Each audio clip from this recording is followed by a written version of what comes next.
환경, 망원경 그런 인생을 살자. 그가 그리스도인이다. 눈앞의 것 보고 단편적인 것 보고 울고 웃는 인생이 되지 말아라. 이런 말씀이에요. 여러분, 성경을 읽다 보면 의인과 악인이라는 말이 참 많이 나오죠. 의인, 악인. 여러분, 의인과 악인 중에 성경에 어떤 단어가 더 많이 기록되어 있을까요? 악인이 더 많이 기록되어 있어요.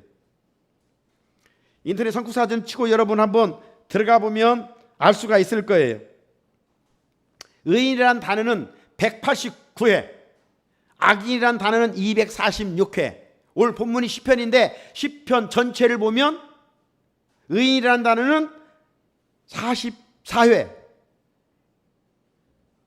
악인이라는 단어는 82회, 배나 거의 많이 기록되어 있어요. 오늘 우리가 37편을 읽었는데 시편 1편에도 의인의 삶과 악인의 삶을 비교하고 있잖아요. 의인이라는 단어가 2번 나오고 1장에도 악인이라는 단어가 4번 나와요. 자, 그렇다면 이제 한번 정의를 내릴 필요가 있죠. 성경이 말하는 악인은 누구고 의인은 누군가? 자, 먼저 세상이 말하는 악인은 누구를 악인이라고 합니까? 세상이 말하는 죄인은 누구를 말하는 거예요? 윤리나 도덕 규범에 비춰봤을 때 거기에 역주행하거나 그런 어떤 법규에 벗어나 사는 사람들을 악인이다, 죄인이다 이렇게 말할 수가 있겠죠. 남에게 악을 끼치는 사람, 뭐 두말할 것도 없습니다. 금한 것을 어기는 사람들을 악인이라, 범법자들, 그들을 말합니다. 하지만 성경이 말하는 악인의 정체는 달라요. 이런 도덕적이고 윤리적인 차원을 뛰어넘습니다. 도덕적으로 잘못했으니까 죄인이 아니라, 여기 악인이란 히브리어의 원뜻은 라샤인데요. 라샤. 이 뜻은 뭐냐? 하나님이 없는, 하나님과 상관없이 사는, 사악한, 불경건한 이런 뜻이에요. 그러므로 성경이 말하는 악인은 누구냐? 하나님 믿지 않는 사람, 하나님과 상관없이 사는 사람, 이게 악인이에요. 반대로 그러면 의인이 누구예요? 예수 안에 있는 사람, 예수 믿는 사람, 예수님을 나의 구주로 고백하고 사는 사람, 이 사람이 의인이에요. 하나님이 아들의 보혈로 덮어주셔서 죄를 가려주심으로 의롭다 인쳐주신 것이죠. 그래, 의인이에요. 누가 악인이에요? 하나님 안 믿는 자, 하나님 없이 사는 자, 악인이에요. 자, 한자에 권선징악이란 말이 있죠. 권선징악, 무슨 뜻이에요? 착한 것을 자꾸 할 수 있도록 권하고 악한 것은 징벌한다는 의미 아니에요? 자, 권선징악 논리에 의하면 착한 사람은 잘 돼야 되고 악한 사람은 벌을 받아야 됩니다. 의인은 상을 받아야 되고 악인은 벌을 받아야 되죠. 그래서 우리 전래동화에 흥부와 놀부 이야기도 있잖아요. 흥부 마음씨 착했어요. 다리가 부러진 제비 치료해 주었어요. 그 제비가 씨 하나를 가져와 떨어뜨렸어요. 그 박씨를 심고 나중에 박이 커서 톱으로 으쌰으쌰 잘랐더니 금은보화가 있었다. 착한 일 했더니 이렇게 좋은 결과를 맺었다. 그런데 형 놀부는 어때요? 그 소식도 배가 아파서 그래? 그래가지고 다리를 일부러 끊어버리잖아. 일부러 부러뜨리고 결국 놀부가 잘 됐습니까? 안 됐어요. 벌을 받았어요. 자, 이 이야기대로 드는 것이 세상이 말하는 어떤 사필 규정, 권성징악입니다. 자, 그런데 여러분 한번 잘 보십시오. 살다 보면 꼭 그렇게 되느냐라고 하는 것이죠. 착한 사람이 꼭 상을 받고 악한 사람이 벌을 받느냐? 그럴 수도 있지만 그렇지 않을 때도 얼마나 많은지 모릅니다. 하나님과 상관없이 악을 하며 살아가는 악인들이 의인보다도 더 복을 받고 더 건강하고 더 오래 살고 우리가 바라는 것 그들이 더 많이 누리고 살아간다 이 말이에요. 그래서 많은 사람들은 악인의 형통함을 보고 불평하는 일이 생깁니다. 지난번 말씀드렸듯이 시편 73편을 보게 되면 시인 아삽, 그는 성전을 섬겼던 사람입니다. 성전에서 찬양으로 영광 돌렸던 사람입니다. 난리 하나님을 잘 섬겨보려고 했던 사람입니다. 그런데 그 역시 악인들이 잘 뜨는 거 보면서 배 아팠고 막 불평이 나오려고 했고 넘어지려고 했고 미끄러질 뻔했다고 그랬어요.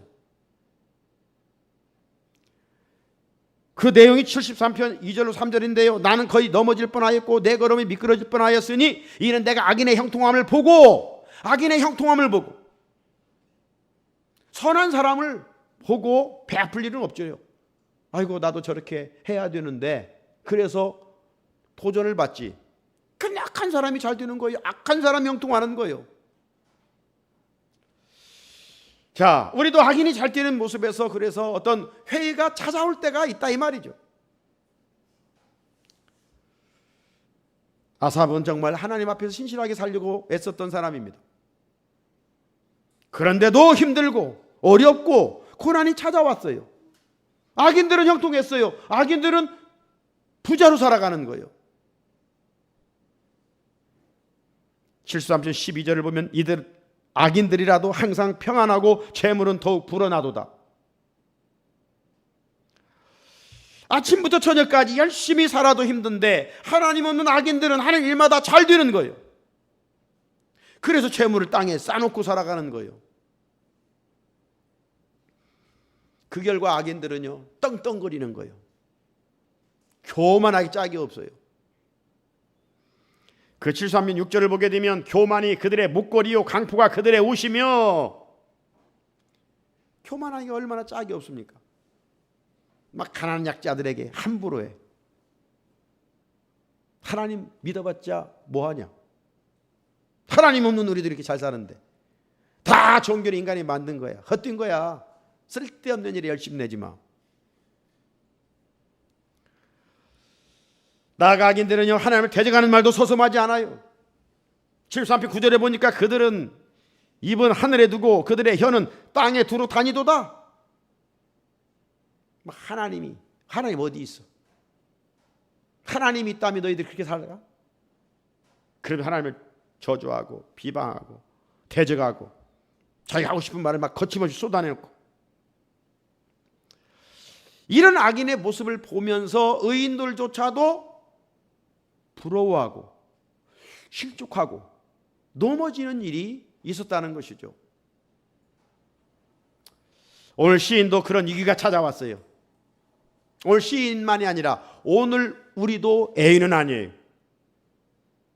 같은 유혹을 얼마든지 당하기 쉽습니다. 하지만 하나님 말씀의 성경은 뭐라고 지금 말씀하고 있는가? 악인의 형통함을 부러워하지 말라. 반복해서 말씀합니다. 자, 오늘 1절 한번 읽어볼까요? 1절 시작. 악을 행하는 자들 때문에 불평하지 말며 불의를 행하는 자들을 시기하지 말지어다. 아멘. 이런 같은 말씀이 잠언 24장 19절에도 있어요. 너는 행악자들로 말미암아 분을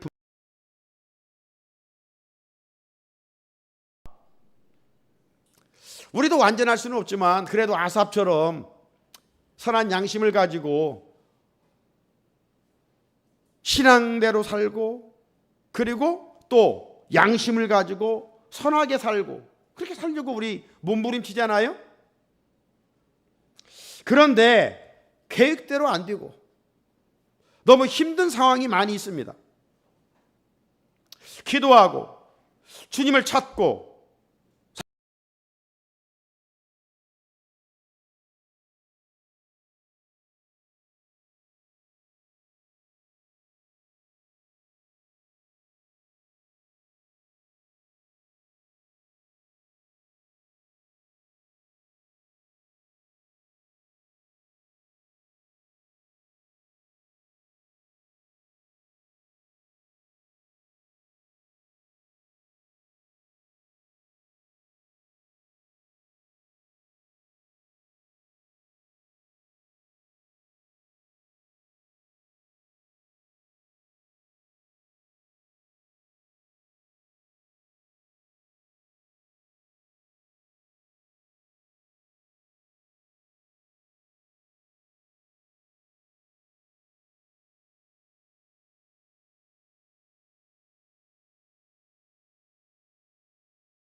육체는 풀이요 그의 모든 아름다움은 들의 꽃과 같으니 풀은 마르고 꽃은 시듬은 여호와의 기운이 그 위에 불미라. 이 백성은 실로 풀이로다. 여러분, 풀은 마르게 되어 있고요, 또 꽃은 반드시 시들게 되어 있어요.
여러분, 악인이 이 땅에서 죽을 때까지 우리가 말하는 대로 형통하게 살 수 있어요. 믿는 자보다 여러모로 화려하게 살 수 있어요. 하지만 그것은 잠깐이고 영혼에 비하면 이제 반드시 인생에 피할 수 없는 것이 두 가지가 있잖아요. 사람의 죽는 것은 정하신 이치요, 그 위에 심판이 있으리라. 죽음과 심판은 피할 수가 없어요. 그래서 악인에 대한 심판이 있다고 말씀합니다. 37편 오늘 뒤에 9절에 가보면 진실로 악을 행하는 자들은 끊어질 것이다. 끊어질 것이다.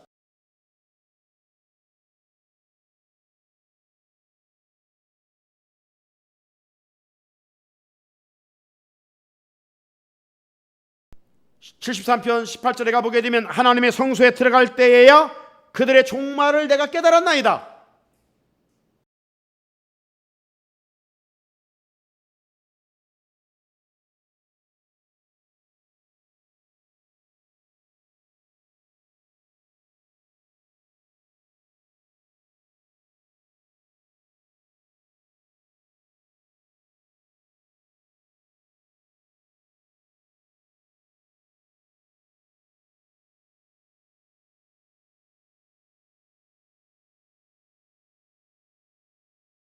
죽음은 애기치 않게 찾아오지요. 이런 것처럼 종말도 애기치 않게 찾아옵니다. 그러나 종말의 증상에 대해서는 주님이 많이 말씀하셨지요. 반드시 종말이 온다는 것을 말씀하시기 위함인 것이죠. 지난번 장마가 끝났다고 했는데, 그러죠? 지난번 장마가 이제 끝났다 했는데 갑자기 며칠간 폭우가 찾아와서 많은 인명과 재산 피해가 있지 않았습니까?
깨닫게 해주시는 것이죠.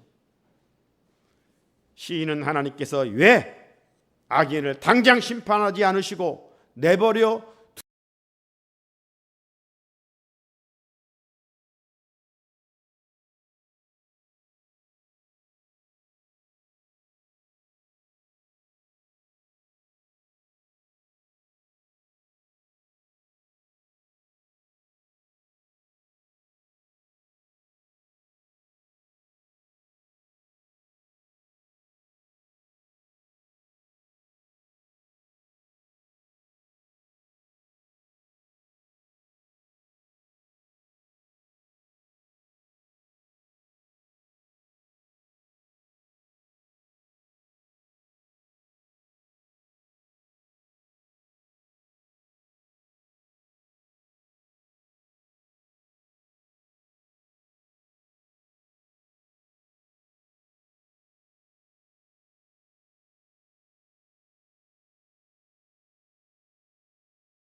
음성 속에 네 고난은 고난이 아니야.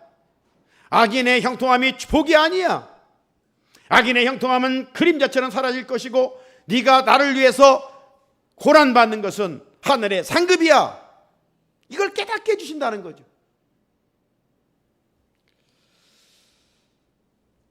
분명한 것은 악인에게 반드시 종말이 있다는 사실이에요. 반면에 믿음으로 산 성도들에게는 하늘의 상이 있다는 것이죠.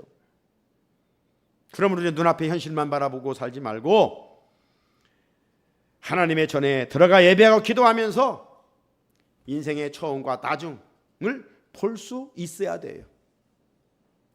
우리는 믿음 없으면 단편적인 것만 봅니다. 오늘만 봅니다. 지나간 것 상처만 봅니다. 그러나 하나님은 알파와 오메가셔요. 한눈에 모든 것을 내려다보고 계셔요. 그러므로 우리가 믿음의 사람으로 그리스도로 산다는 것은 단편적으로 지금만 바라보고 고난 가운데 좌절하며 살아가는 것이 아니라 이미 그리스도인들은 요한계시를 통해서 주님의 승리요, 교회의 승리요, 성도의 승리라는 이 이긴 자의 사상을 가지고 살아가는 자요. 우리는 종말론적으로 이긴 자요, 승리자요. 그러니까 우리는 승리자답게 당당하게 세상을 살아가는 것이지, 지금만 보면 정말 내가 패배자 같고 루저 같고 실패한 자 같고 하나님 없는 자들이 이긴 자 같고 이렇게 된다 이 말이죠. 인생은 100m 달리기가 아닙니다. 42.195km 마라톤과 같은 거예요. 힘들 때 긴 호흡 한번 해보세요. 그런 인생을 멀리 바라보는 안목이 필요합니다. 여러분, 우리는 기독교는 뭐예요? 고난 건너편에 부활의 영광이 있잖아요. 이 세상 건너편에 하나님의 새하늘과 새 땅 천국이 있잖아요. 예수님을 따랐던 여인들이 예수님 십자가 지려고 가니까 막 울었잖아요. 정말 그들은 예수님을 정말 사랑했던 여인이에요. 제자들도 다 배신하고 도망간 상황에서도 갈릴리부터 온 여자들이 예수님을 따라가면서 막 울었어요. 그때 예수님이 그들에게 뭐라고 얘기합니까? 여인들아, 울지 마. 나를 위해 울지 말고 너와 네 자녀들을 위하여 울라. 그렇게 말씀하시잖아요. 왜 주님이 그렇게 말씀하셨느냐? 이 여인들은 지금 예수님이 받으시는 고난과 아픔, 십자가만을 바라보았기 때문입니다. 눈앞에 있는 것만 바라보았기 때문에, 현재의 고난만 바라보았기 때문입니다. 그들은 이후에 예수님의 십자가 고난과 죽음을 통해서 하나님이 하실 일을 바라보지 못했기 때문이었습니다. 이것이 사람의 어떤 단편적인 시각이에요. 악인에 대한 하나님의 심판을 깨닫고 나니 시인은 자신이 얼마나 우매무지한 짐승과 같은 존재인가를 알게 된 것이죠. 그래서 시편 73편 21절을 보면 내 마음이 산란하며 내 양심이 찔렀도다. 내 양심이 찔렀도다. 예전에는 악인의 형통함을 보고 배 아팠어요. 속이 쓰렸어요. 심장이 막 찔렸어요. 왜 악인은 잘 되지? 왜 의인은 힘들지? 내가 나름 하는 양심을 가지고 섬기는데 왜 나에게는 고통이 있고 하나님 없는 자들이 왜 형통하는 거야? 배 아팠어요. 하지만 이제는 믿음의 안목을 가지고 악인이 어떻게 된다는 것을 깨달았을 때 어떤 다른 통증이 있어요. 다른 통증이. 그 다른 통증이 뭐겠어요? 하나님의 경륜과 섭리 가운데 자신이 연약해서 그 깨닫지 못해서 지냈던 그러한 것을 생각하면서 찔림을 받은 것이죠. 사랑하는 성도 여러분, 우리가 지식이 있으면 얼마나 있겠습니까? 하나님 앞에서 사람은 얼마나 무지한 존재입니까? 그래서 하나님께서 눈을 열어주시지 않냐면 우리가 믿음을 갖게 하지 않으시면 우리는 우매무지한 짐승과 같은, 그래서 우리가 어떻게 삶의 전체를 바라볼 수 있으며 하나님의 경륜과 섭리를 깨달을 수가 있겠습니까? 그래서 하나님은 복음 가운데 욥에게도 이렇게 말씀하셔요.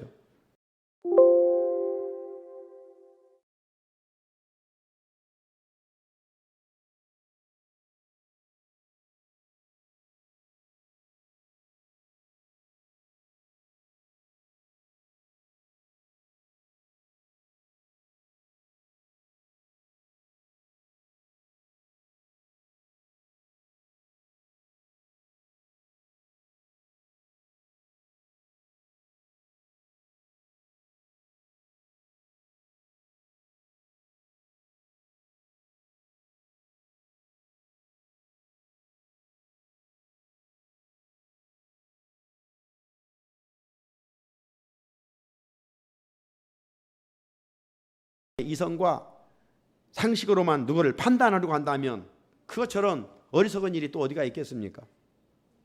사랑하는 성도 여러분, 내가 지금 맞이한 고난과 아픔을 현미경으로, 현미경 뭐예요? 작은 것을 안 보이니까 크게 보려고 하는 것이 현미경이죠.